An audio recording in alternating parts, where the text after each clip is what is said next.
According to the National Safety Council, they estimate over 300 people will die on U.S. roads during the New Year's holiday. Local authorities like La Crosse PD and Tri-State Ambulance want you to stay safe. News 8 Now's Michael Germain spoke with one local police officer on some safety tips to keep in mind this holiday season. Good evening, Michael. Ken, with New Year Eve approaching, first responders say it is important to plan ahead, especially if you plan on having a toast at midnight. If you're going to go out and consume alcoholic beverages and celebrate the incoming new year that way, please just have that sober ride available. La Crosse Sergeant Brooke Pataska adds that the La Crosse Police Department plans on having the same amount of patrol cars out compared to any other given week. We just try to get them out to be mindful of the traffic and be mindful of the larger amounts of people in maybe the business districts, the downtown areas, things like that, just to be more visible as well. Walking patrol officers will be present in downtown, ensuring the safety of the community. Also just visible for enforcement. Maybe someone wouldn't do something because they see an officer right there where maybe normally they would.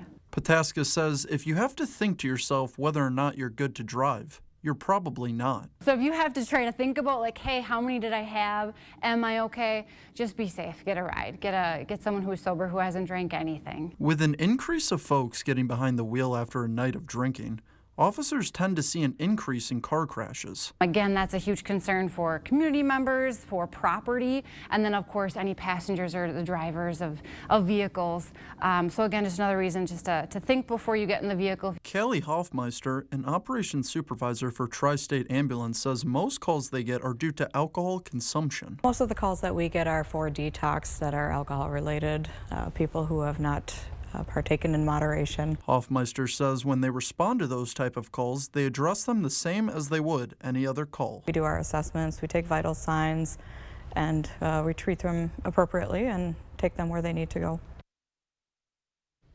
Now, according to Safe Auto Insurance, there are 71% more crashes on New Year's Eve between 6 p.m. and 6 a.m. compared to an average night. Ken, back to you. All right, Michael Germain live in studio. Thank you, Michael.